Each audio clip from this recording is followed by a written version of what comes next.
বাঙালিদের আলু ভাজা ভীষণই একটি প্রিয় খাবার। আর তা যদি হয় একেবারে অনুষ্ঠান বাড়ির মতন, তাহলে তো আর কোনো কথাই হয় না। বাচ্চারা অনুষ্ঠান বাড়ির মতন মুচমুচে আলু ভাজা বা যে কোনো আলু ভাজা খেতে ভীষণই পছন্দ করে। আর বড়দেরও একই রকম। সাথে লাগে একটু গন্ধরাজ লেবু আর মসুর ডাল আর গরম ভাত। আসুন দেখে নেওয়া যাক আজ আমি কেমন করে বানাই একেবারে অনুষ্ঠান বাড়ির মতন মুচমুচে আলু ভাজা। আর সেটাকে কিভাবে দীর্ঘদিন স্টোর করে রেখে দেওয়া যায় সেটাও আমি আপনাদের আজকে বলে দেব। দেখে নিন আমার আজকের রেসিপিটি। ঝুরি আলু ভাজা বা একদম অনুষ্ঠান বাড়ির মতো আলু ভাজা বানাবার জন্য নিয়ে নিয়েছি এরকম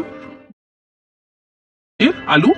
আলুগুলোকে প্রথমে ভালো করে ধুয়ে নিয়েছি, তারপরে তার খোসা ছাড়িয়ে নিচ্ছি। বাজারে এখন নতুন আলু উঠেছে, আর নতুন আলুর খোসা ভীষণই পাতলা। ওই খোসা সমেত আলু দিয়েও কিন্তু আলুগুলোকে ভেজে নেওয়া যায়। তবুও আমি আলুর খোসা ছাড়িয়েই আলু ভাজাগুলোকে করছি। আবার খোসা ছাড়ানোর পর আলুগুলোকে আরো একবার ভালো করে ধুয়ে নেব। আলুগুলো নিচ্ছি বেশ কিছুটা পরিমাণে জল। এবার একটা গ্রেটার নিয়েছি। দেখুন গ্রেটারের এরকম দুটো অংশ আছে, একটা বড় দিকের গ্রেট করা আর একটা ছোট দিকের গ্রেট করা।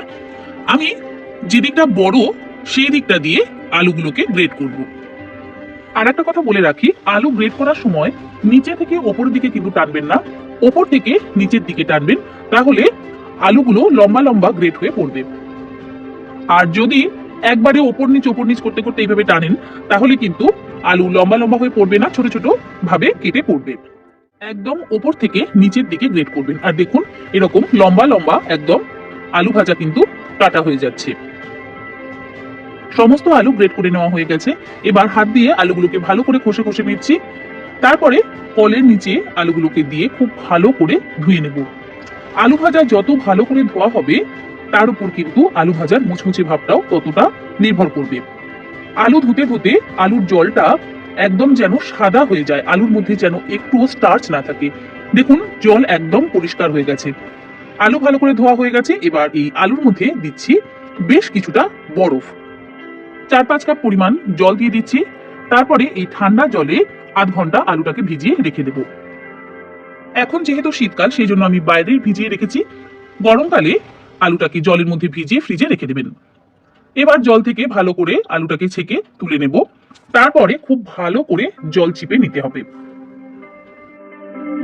দুহাত দিয়ে খুব ভালো করে চিপে চিপে জলটাকে বের করে দেবেন, আলুর মধ্যে যেন একটুও জল না থাকে।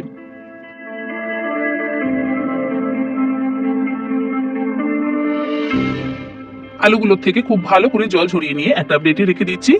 আলাদা করে পাতলা কাপড়ের উপর আলু ভাজা ছড়িয়ে রাখার বা কাগজের উপর ছড়িয়ে রাখার কোনো দরকার নেই, এইভাবে জল চিপে নিলেই হয়ে যাবে। কড়াইতে দিয়ে দিচ্ছি বেশ কিছুটা পরিমাণ রিফাইন্ড অয়েল। আমি এটা ভেজিটেবল অয়েলে ভাজবো। তেল গরম হয়ে গেলে এর মধ্যে দিয়ে দিলাম কিছুটা কারি পাতা। প্রথমে কারি পাতাগুলোকে ভেজে তুলে নিচ্ছি। তারপরে এর মধ্যে দিচ্ছি 1 মুঠো পরিমাণ চিনেবাদাম। মিডিয়াম ফ্লেমে বাদামগুলোকে 2 থেকে 3 মিনিট সময় ধরে একটু ভেজে নেব। দিয়ে দিচ্ছি 4টে শুকনো লঙ্কা। শুকনো লঙ্কাটাকেও একেবারে বাদামের সাথে ভেজে নেব। বাদাম আর শুকনো লঙ্কা ভাজা হয়ে গেছে, এবার এগুলোকেও তুলে একটা প্লেটে রেখে দিচ্ছি। এবার তেলের মধ্যে দিচ্ছি কেটে রাখা আলু। আলুতে একটুও জল নেই, তাই জন্য একদম ঝুরঝুরে হয়ে পড়ছে। গ্যাসের ফ্লেমটাকে এই সময় হাই করে দিয়েছি। হাই ফ্লেমে কিন্তু আলুটাকে ভাজবো। লো বা মিডিয়াম ফ্লেমে কখনোই ডিপ ফ্রাই করবেন না, তাহলে খুব তেল অ্যাবজর্ব করে। সব সময় হাই ফ্লেমেই আলুটাকে ভাজবেন। আলু ভাজার জন্য কিন্তু আমি তার মধ্যে কোনো লবণ বা হলুদ মাখাইনি। লবণ মাখালে তার থেকে জল ছাড়তে থাকবে, আর আলু তেলের মধ্যে দিলে জাস্ট দলা পাকিয়ে যাবে। সেই জন্য লবণ না মাখিয়ে আমি আলুগুলোকে কিন্তু ভাজলাম। আলু ভাজা হয়ে গেছে, এবার আলুগুলোকে তেল থেকে ছেঁকে তুলে নেব। আলুটাকে ওই একই প্লেটে রেখে দিচ্ছি। ওই একই রকম ভাবে বাকি তেলের মধ্যেও বাকি আলু ভাজাগুলোকে ভেজে নেব।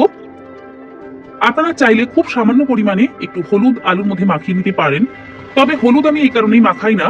অনেক সময় হলুদ মাখানোর জন্য আলু মাঝে মধ্যে পুড়ে যাওয়ার সম্ভাবনা থাকে, আর লবণ মাখানোর জন্য কিন্তু আলুর থেকে জল ছাড়তে থাকে, তেল ছিটে আসার সম্ভাবনাও থাকে, আর আলু দলা পাকিয়ে যায়।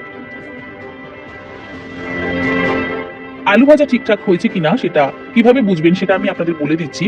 আলু ভাজা যখনই হয়ে যাবে তখনই দেখবেন আলু ভাজাটা তেলের ওপর একদম ভেসে উঠেছে।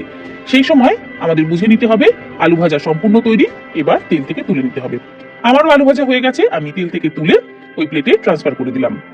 দেখুন কেমন ঝরঝরে আলু ভাজা হয়েছে, ভীষণই ক্রিস্পি হয়েছে। আওয়াজ শুনে আপনারা নিশ্চয়ই বুঝতে পারছেন একদম ক্রিস্পি আলু ভাজা কিন্তু তৈরি হয়ে গেছে। এবার আলু ভাজার মধ্যে মিশিয়ে দিচ্ছি শুকনো লঙ্কা, কারি পাতা আর বাদাম। ওপর থেকে দিচ্ছি সামান্য পরিমাণে একটু লবণ আর খুব সামান্য পরিমাণে একটু চাট মশলা। ইচ্ছে হলে গোলমরিচের গুঁড়ো ব্যবহার করতে পারেন। ভালো করে মাখিয়ে নিচ্ছি, তারপরে গরম ভাতের সাথে ডালের সাথে আলু ভাজাটাকে সার্ভ করতে হবে। একটা গ্লাস কন্টেনার নিয়ে নিয়েছি। কিছু আলু ভাজা আমি স্টোর করে রেখে দেবো। 1 থেকে 2 মাস এই আলু ভাজা স্টোর করে রেখে দেওয়া যায়। তবে অবশ্যই এর মধ্যে কোনো লবণ বা মশলা আমি মাখাবো না, এইভাবেই স্টোর করে রাখবো। যখন সার্ভ করব তখন লবণ আর মশলাটা মাখিয়ে দেবো। অনুষ্ঠান বাড়ির মতন ঝুরি আলু ভাজা একেবারে তৈরি। আশা করি রেসিপিটা আপনাদের কাছে ভালো লাগলো। ভালো লাগলে অবশ্যই একটা লাইক করবেন, কমেন্ট করে জানাবেন রেসিপিটা আপনাদের কাছে কেমন লাগলো। আমার চ্যানেলে নতুন বন্ধু হলে চ্যানেলটা সাবস্ক্রাইব করে নেওয়ার অনুরোধ রইল। পাশে থাকা বেল আইকনটা অবশ্যই প্রেস করে দেবেন, কারণ আমি চ্যানেলে যখনই কোনো নতুন রেসিপি দেবো আপনাদের কাছে তাহলে খুব তাড়াতাড়ি পৌঁছে যাবে।